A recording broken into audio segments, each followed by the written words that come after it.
Here are 5 decks in V Premium you need to watch out for. As Bushiroad is releasing more and more new support for the 2023 meta of future Cardfight Vanguard, I think it's important we take a look at a few decks that are, in my personal opinion, are just one card away from being potentially top tier or even S tier in the Cardfight Vanguard V Premium format. Starting off at number 5, we have Dai-Housing. Dai-Housing has always been one of those interesting decks because it is a deck that works very good in premium. I believe it's had a few premium tops. It's a deck that is mediocre in V though. Now the reason being is because premium has a much larger card pool this deck can take advantage of to fix some of the flaws and holes and kinks to make it not as good in V. But in V Premium, we recently just got a showcasing of a new promo card that has the following effect, which could potentially help Dai-Housing in its playstyle. Auto Vanguard/Rearguard Circle. Once per turn, when this unit attacks while boosted, cost Soul Blast 1. And if your opponent's hand has 4 more cards, your opponent chooses a card from their hand and discards it. Auto hand at the beginning of your ride phase. If your Vanguard is grade 1 or less, cost discard this card. Look at the top 5 cards of your deck, choose up to 1 grade 2 or less card from among them, reveal it and put it into your hand and shuffle your deck. This grade 2 is actually really amazing for Nubatama. Its first effect is the free discard if your opponent has 4 or more, and the best part about it is the fact that this does not cost Counterblast. It does cost Soul Blast, but in Nubatama, getting Soul Blast with some of the newer cards should be a little bit simpler to do, which means we can preserve our CB for our other cards we want to use them for later. While the first skill is great, it's the second skill that I really care about for Dai-Housing. Both are adamant, but the second skill helps Dai-Housing set up his ride chain, which means you can play the deck a lot more consistently. With the grade 2 having the effect to drop it off when you ride the first grade 1, which would be the grade 1 Dai-Housing, you'll get your search off, you'll use the skill at the grade 3 or the grade 2, whichever one you need at the time, and if you need to get the grade 2 because you got the grade 3 from the grade 1, you can then get the grade 2 potentially by using this card to set up for that, meaning your ride changes become a lot more consistent as well, and you got a really good offensive piece off of that. The other decks that this card benefits as well is Sure Stealth Dragon Kujikiri Kongo and Sure Stealth Dragon Jamingo Kongo. Both of these decks all focus on the discarding aspect, so adding another card that adds more into that aspect without taking away from both of those decks, because Kujikiri Kongo costs a CB, while Jamie Kongo is more of a finisher card. That card costs you, I believe, it doesn't cost you any resource, but to get the full advantage of it, you need to have a grade 3 in Soul. So both of those cards are really strong aspects that work with this new grade 2 very well, as you're just adding more hand manipulation into the deck with a really cheap cost. In the number 4 spot, we have Thundering Ripple Genovius. Now, for all my OG Vanguard players, you guys know how irritating Ripple is in Premium. Even though they got it fixed multiple times, Ripple has always been one of those decks that has just been a pain in the butt to deal with. Now, before I can really talk about some of the new support for Genovius or the new promo for Genovius, Genovius himself, even in V, has had a little bit of some issues. The card had an errata a very long time ago. I'll post up the new effect now, but this new skill makes the deck so much better, where you use the multi-attacking of your rear guards in the front row, you have them all at rest, you go into your Genovius, you restand everything, and you give power if you have the ride chain complete. Now, before I talk about the new promo for Genovius, I just want to say that I think that this deck is still a sleeper in V Premium without any additional support. While Thavis is the supreme king of Aquaforce at this particular time, with the new support of Dennis and Adelaide, Genovius has some really good things going for it. It can take advantage of all the cards that Thavis takes advantage of, and it can also take advantage of all the generic support that Aquaforce has to offer. This deck has access to a ride chain for consistency. You have access to, again, all the generic support. You take advantage of Blue Wings pretty well. You're not too Counterblast heavy, and you're not too Soul Blast heavy as well, which means that you can really diversify the way you want to play this deck and how you approach it. And with the new errata of this card facing its effect, where it's only locked into the front row, all those front row attackers you have, you can maintain the boosters for later attacks, meaning your multi-attacks become a lot stronger as well.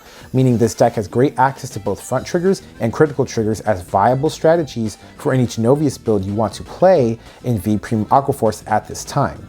That's just something I think you should consider. However, with this new promo card that's also been introduced for Aquaforce, I think it's going to make Genovius next level. Here we have this new dragon with Auto Vanguard Circle/Rearguard Circle. Once per turn, when this unit attacks while boosted, cost Counterblast 1, stand this unit, and if it's the 4th battle of this turn or more, this unit gets 10,000 power plus until the end of the turn. If this unit's on the Vanguard Circle, choose a card from your hand and discard it. The second effect is the same thing as the previous Nubatama promo, so I won't go on with that one, but I will say that the cool thing about this card here is its first and second effect again apply to the same thing I said about Dai-Housing. Genovius is another ride chain deck that wants you to have the perfect grade 1 and grade 2 in your soul before you go into him to get access to his full ability. This card is just another card with the effect of helping you get the correct grade 2 if you already got the right grade 3 piece in your hand before you go into Genovius again to make sure you can take access to all of his skills. You'll use Tidal Assault for the Soul Blast, you'll use your Terrific Coil for the Soul Blast but locked into the first attack, and you can use this card for the 1 Counter Blast and the 1 Booster to get another attack in. And the cool thing about this is the fact that this card, because it is so generic and it's a generic Aquaforce promo, it is viable in any deck. I actually think another deck that can take advantage of this card very well is Cobalt Wave Dragon, who is a deck that I've showcased on this channel before. Overall, the generic value of just this card alone in any Aquaforce deck that's not locked into a lot of key pieces to make their deck work, I can definitely see this card being an automatic staple in many of those. I know for Cobalt Wave Dragon right now, just looking at this promo, I definitely see myself playing for this. In Genovius, I'm not too familiar with the deck. I've played the deck here and there, and I've played against it and seen some videos. I'm not sure how Genovius players will feel about this, but this is definitely a deck that I was considering while thinking about this card particularly when I saw it come out. In the number 3 slot, we have Sunlight Goddess Yadagarasu. No, I'm not talking about the Yu-Gi-Oh! Yadagarasu and that whole mess. I'm talking about Vanguard's Yadagarasu and their access to a new promo as well. Now, Yadagarasu is one of those decks that hasn't gotten to see much light. I think it's topped a few like events here and there, maybe like 1 or 2 deck profiles, but the deck really didn't get much love, you know? Her playstyle and everything that she wants to do, she's an Omni Vanguard which means that she has skills you have to unlock by meeting certain conditions to unlock all of her powerful effects. She even has a cool defensive skill as well, and it's one of the reasons why I'm really attracted to this card because I like defensive skills on Vanguard. I think that's always unique. Yadagarasu's biggest problem in terms of her playstyle and what she wants to do is that she needs to Soul Blast the grades of 9 cards to do it, which means that you have to Soul Blast either your grade 5 Valkyrion and a grade 2 and a grade 1, or you have to Soul Blast 3 grade 3s, or a grade 5 and a grade 3 and a grade 1. It's a lot. But with this new promo card out, we actually have another piece that makes this deck a lot more consistent to unlocking Yadagarasu's full power. Mythic Snake Jormungand, or Jormungandr for all of my God of War Ragnarok fans. He has the following effect. Continuous. When this card would be Soul Blasted by the ability of your Vanguard, you may Soul Blast this card as any grade from 0 to 3. Auto, Rearguard Circle once per turn. When your card is put into your drop from your soul during your battle phase, cost Counterblast 1 and draw a card. And for each grade of that card put into your drop, this unit gets power plus 5,000 until the end of turn. This card is huge for Yadagarasu. Now let me explain. So the first effect of this card, the continuous part of it, where it says when this card be Soul Blast, you can take it from 0 to 3, sets up going into Yadagarasu's skill. You can put this card into your soul, and if you play this, make out of 2 or 3 or even 4 of in the deck, that is another grade 3 you essentially are playing in the deck for her ability, which makes her a lot more consistent. This card's being to do that in Yadagarasu means you can even play this in other decks that require Soul Blast locks such as this. The applications of the first effect are so great for this card. It's amazing. It took the deck's consistency up 1. Now in terms of its offense, this is where the second skill comes in. It took the deck up in offensive power up 1 again. The second ability, when your card is put into your drop zone from your soul during the battle phase, which happens because Yadagarasu's skill activates during the battle phase, you counterblast 1, draw a card, and pump this card up essentially by 5k for each grade of the card that's put into your drop. Now I want something to be noted. At the time that I'm reading this, if I'm reading this correctly, it says when your card is put into your drop, not when your cards. So I think it's really just one of the cards you put into the drop zone from this and it'll gain power from that. You put a grade 3 into the drop with your Yadagarasu skill, you draw a card and you turn this card into a 25k attacker on its own. That's pretty impressive because Yadagarasu is a force deck, which means if you're on a force 1 or force 2, you already have a magic hit number card because it's going to have a booster behind it, going to 33,000 power on a force 1 or force 2 or 45, swinging high numbers at your opponent's Vanguard. Now I do know that Genesis does have a bit of a counter blast problem in certain decks. That is something that will not be appreciated with this card, you know, and that's why you may not be able to take full advantage of it. However, there are some countercharging options you can go for in Genesis that would be consistent for whatever deck you want to play.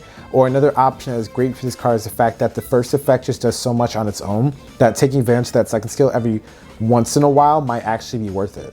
In the number 2 slot of this video, and honestly a personal favorite, I'm a little biased, I'm gonna admit, I have to say Chrono Fang Tiger. Now, I understand that in V Premium, we are over Gear Chronicle. Steam Maidens have taken the Gear Chronicle hype out of, for some of us, or most of us, or whoever's not playing Steam Maidens, and with BCS coming up, I understand some people are just overseeing Gear Chronicle. But Chrono Fang Tiger is one of those decks who, with every single set of Gear Chronicle support that I've seen, has become one step closer and closer and closer to really being a rogue contender. And with the introduction of its new promo card that is, I believe, now available in English, or at least coming up soon, Steam Tamer Nani, I can actually see this deck being pretty scary in the future. If you guys aren't aware of what Steam Tamer Nani does, it has the following effect, and I can actually show it to you in English, which is perfect. Steam Tamer Nani has the following effect, which reads as, auto, when this unit is placed on the rearguard circle, if your Vanguard is Chrono Tiger Rebellion, cost Counterblast 1, bind all cards from your hand, and at the end of that turn, put all of those cards bound into your hand. If you bound 3 or more cards, this unit gets continuous rearguard circle. All of your opponent's guardians get shield minus 5,000 until end of turn. For all my Chrono Tiger Rebellion players, have you ever played the deck and you had to get to that situation where you were playing Rebellion and you had a lot of cards in your hand because you're using the skill of all your other Gear Chronicle cards to draw cards, build a board, do your shenanigans, whatnot, and you go into Rebellion and now you gotta find a way to ditch all these cards from your hand, but it sucks because now you ditch a bunch of cards from your hand, so you throw away your defense and you have to commit to full offense. That problem is gone. Nani fixes all of that. Now, some people are probably wondering, well, Nani fixes all of that, but you have to showcase all of the cards in your hand to your opponent, informing them what you have for defense. Who cares? In Vanguard, if I'm being honest, guys, something I've learned from Vanguard, just my experience, is the fact that in the higher level of play of Vanguard, or something that you just get really good when you take Vanguard a lot more seriously, the hand becomes well known a lot in the game anyway. From drive checking to searching skills, your opponent will figure out like maybe 4 out of the like 6 cards or 8 cards you might have an average in your hand anyway. So just showing them what they already know really isn't that big a deal. Not only that, Nani makes your discarding effects ironically a lot more consistent. Like for example, there's the grade 1 that has the effect of you continuously discard from your hand to pop your opponent's cards. You can do that as many times as you want, bound them, Nani, get it back to hand in a turn. There's your cards that call back from drop zones such as GG, the Steam Maiden, or I think like Steam Gunner card. There is the Chrono Tigar, not Chrono Tigar, but the grade 1 Chrono Fang Tiger, you guys know what I'm talking about. Like all those cards, if it's not optimal to discard them out and pay the resources to get rid of them, you can save them for later with Nani. Your heal guardians, your triggers that you use to defend with, like all of that just becomes a lot better, and it doesn't matter that your opponent knows about it. Like if they know about it, cool, whatever. I'm gonna eat through about like 8-10 cards in your hand anyway, because an important factor about this is the fact that Nani's effect, now that I'm double checking it, it is not locked on to your opponent being grade 3. And since I haven't played Chrono Fang Tiger in a minute, so I'm just doing a quick little review. Your Chrono Fang Tiger, your Chrono Tiger Rebellion, all of these cards, based off what I'm seeing, none of them care about your opponent being grade 3, which means that if you use the combined skills of all of your effects and you go into Rebellion with your Nani and you set all this up and you're getting the additional power and you're getting the minus of 10,000 shield, because that's what it is, even if your opponent drops that heal guardian and they say, go plus 10,000 in my Vanguard, don't care, because everything else you play will be minus 10,000 shield. Your Vanguard, opponent's Vanguard, and on top of that, you get 10k power. So 10k power to your front row, minus 10k from shield, give 10k power to your Vanguard. All of it evens out anyway. Don't care about your heal guardians, guys, so sorry, not sorry. And finally, in the number 1 slot for this video, I am going to say it. Aerial Divine Knight Altmile. Altmile and Royal Paladin in terms of generic support for this deck has been amazing entirely. We already got the grade 1 promo that makes your grade 3 ride line way more consistent. Edith, pushing aggro, great. Solomon, Libero, but being free cards, great.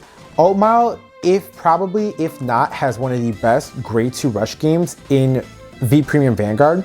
Not only that, your Edith makes your grade 3 turn going to Air Divine Knight a lot more consistent, which means you're already pushing criticals onto your rear guard. You just need Force 1 or Force 2 depending on the matchup to, mitigate whatever issue you might face depending on what you're playing against. But going Force 1 or Force 2, you get power, you get critical, you get to do everything you want to do a turn early. You have an amazing grade 2 game. The only thing that's really holding this deck back is the fact that the deck doesn't have access to multi-attack. It is very reliant on you hitting the grade 3 to get to your Altmile right away to doing that. There are certain decks that can board wipe you or get rid of your cards and you can't recuperate as fast. That is a problem. Yes, all of those are issues. However, and I always hate when Bushiroad does this, but Bushiroad has another new promo card for Royal Paladin that mitigates 2 out of the 3 issues I just discussed. Let's go ahead and introduce our Knight of Twin Sword clone for V Premium. This new grade 2 has the following effect: auto Vanguard / rearguard circle. Once per turn, when this unit attacks while boosted, cost counterblast 1. Search your deck for up to 1 grade 2 card with a different card name from this unit, call it to rearguard circle, and shuffle your deck. The second effect, as usual, is the same. You drop it, you search out for a grade 2, and you get to add it to your hand. So now that we have this, we have multi-attack during the battle phase. Cool, that's step 1, and it costs a CB, which means you just leave that 1 CB open, activate all of your skills, get that critical when you're attacking with this, because it is on attack, and then push for another attack. Cool, more pressure and more bodies on board with multi-attacking. But another key factor about this card that I didn't realize when I was thinking about it is although it has the same effect as the other 3 promos I showcased to you guys, where you drop it from hand, you get a grade 2, the reason why that's a big deal in Altmile is because if you get damage denied or if you don't want to push with this card in your Vanguard, and you need to search out Altmile because you don't have it because your grade 3 count is low in the deck, and you didn't say with your Edith on your turn 1 where you're on grade 1, you can drop this, search out Libero, and start filtering out your deck for your Altmile pieces. You can get Libero, you can get Soleiman. Soleiman, going the turn early, you can ride into him, and that's another 7 check for your Altmile and fetch that to your hand with your skills. This card will get you the grade 2 Vanguard that you need, depending on what your situation is for the game. So not only is this a multi-attacking piece and a card that uses CB, which filters into more of the Altmile strategy of no face-up damage, but this card also gives you the right ride target depending on your situation for your games. So it became a consistency piece as well. There hasn't been any official V Premium support confirmed for this year, but with the introduction of these new promo cards, I'm very curious to hear your guys' thoughts on how they will affect the decks that I discussed today in the comment section below. Do you think these cards will take these decks to the next tier, or do you think they're going to stay where they're at and offer a little bit of a power boost? I'm really curious to get a discussion going and hear your guys' thoughts on what this will do for V Premium meta. Now, card fighters, I'm going to go ahead and take off. Y'all stay safe, keep on card fighting. Peace.